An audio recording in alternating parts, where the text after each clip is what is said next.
സ്വാഗതം. ഇന്നത്തെ വീഡിയോയിൽ ഗുരുവായൂർ മാഹാത്മ്യത്തെപ്പറ്റി പറയാം. എൻ്റെ കണ്ണൻ്റെ പാതാരവിന്ദങ്ങളിൽ കോടി നമസ്കാരത്തോടെ തുടങ്ങാം. ഓ നമോ നാരായണായ നമ. വൈകുണ്ഠനാഥനായ ഗുരുവായൂരപ്പൻ്റെ മാഹാത്മ്യം എത്ര തന്നെ അറിഞ്ഞാലും പറഞ്ഞാലും നമുക്ക് മതിവരില്ല, അല്ലേ? അത്രയേറെയാണ് ആ ഭഗവാന്റെ പ്രകീർത്തനങ്ങൾ.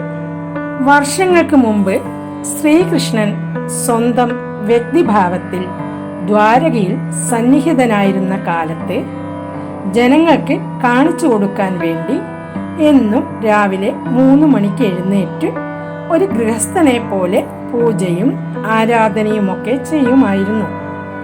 ശ്രീകൃഷ്ണന് ഉപരിയായി ഇഹലോകത്തോ പരലോകത്തോ ആരുമില്ല.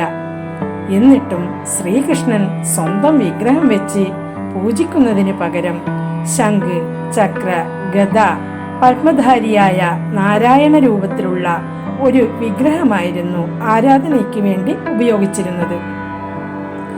ശ്രീകൃഷ്ണൻ സ്വന്തം വിഗ്രഹം വെച്ച് ആരാധിച്ചാൽ പിൽക്കാലത്ത് മറ്റുള്ളവരും അവരുടെ വിഗ്രഹങ്ങൾ വെച്ച് ആരാധിക്കാതിരിക്കാൻ വേണ്ടിയായിരുന്നു കൃഷ്ണൻ നാരായണ രൂപത്തിലുള്ള വിഗ്രഹം വെച്ച് ആരാധിച്ചിരുന്നത്. കൃഷ്ണൻ വൈകുണ്ഠത്തിലേക്ക് തിരിച്ചു പോകുന്നതിന് മുമ്പ് ഉദ്ധവനെ വിളിച്ച് ഇപ്രകാരം പറഞ്ഞു: ഉദ്ധവ, ഞാൻ വൈകുണ്ഠത്തിലേക്ക് തിരിച്ചു പോവുകയാണ്. ഞാൻ പോയാൽ ഉടനെ ദ്വാരക കടലിൽ മുങ്ങും. എന്നാൽ ഞാൻ ആരാധിച്ചു കൊണ്ടിരിക്കുന്ന ആ വിഗ്രഹം പൊങ്ങി വരും. നീ അതെടുത്ത് പുണ്യാത്മാക്കൾ താമസിക്കുന്ന സ്ഥലത്ത് പ്രതിഷ്ഠിക്കണം. പറഞ്ഞതുപോലെ തന്നെ ഭഗവാൻ വൈകുണ്ഠത്തിലേക്ക് പോയ ഉടനെ ദ്വാരക വെള്ളത്തിൽ മുങ്ങി. എന്നാൽ ഭഗവാന്റെ വിഗ്രഹം കടലിൽ പൊങ്ങി വന്നത് ഉദ്ധവന് കാണാൻ കഴിഞ്ഞു. ദേവഗുരുവായ ബൃഹസ്പതിയായിരുന്നു ഉദ്ധവന്റെയും ഗുരു. ശ്രീകൃഷ്ണ ഭഗവാൻ പറഞ്ഞ കാര്യങ്ങൾ മുഴുവൻ ഉദ്ധവൻ ഗുരുവിനോട് പറഞ്ഞു.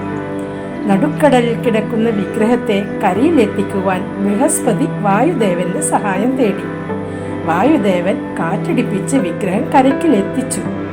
അന്ന് കേരളം മുഴുവൻ പരശുരാമൻ ബ്രാഹ്മണരെ പുനരധിവസിപ്പിച്ചിരുന്നതുകൊണ്ട് കേരളീയരെയാണ് ഉദ്ധവൻ പുണ്യാത്മാക്കളായി തെരഞ്ഞെടുത്തത്.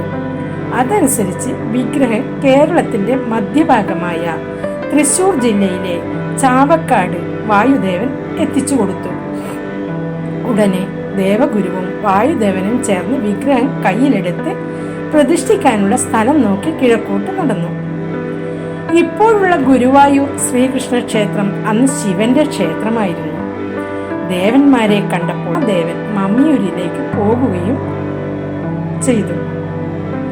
കൂടാതെ ശ്രീകൃഷ്ണ ഭഗവാന്റെ വിഗ്രഹം നാരായണ രൂപത്തിൽ ആയിരുന്നതിനാൽ നാരായണന് വേണ്ടുന്ന തരത്തിലുള്ള പൂജയും ആരാധനയും ആരംഭിക്കുകയും ചെയ്തു. ഗുരുവായൂരിലെ വിഗ്രഹം നാരായണ രൂപത്തിലാണ് ദൃശ്യമാകുന്നതെങ്കിലും ഗുരുവായൂരപ്പൻ 5 വയസ്സ് മാത്രം തോന്നിക്കുന്ന സാക്ഷാൽ ശ്രീകൃഷ്ണ ഭഗവാനാണ്.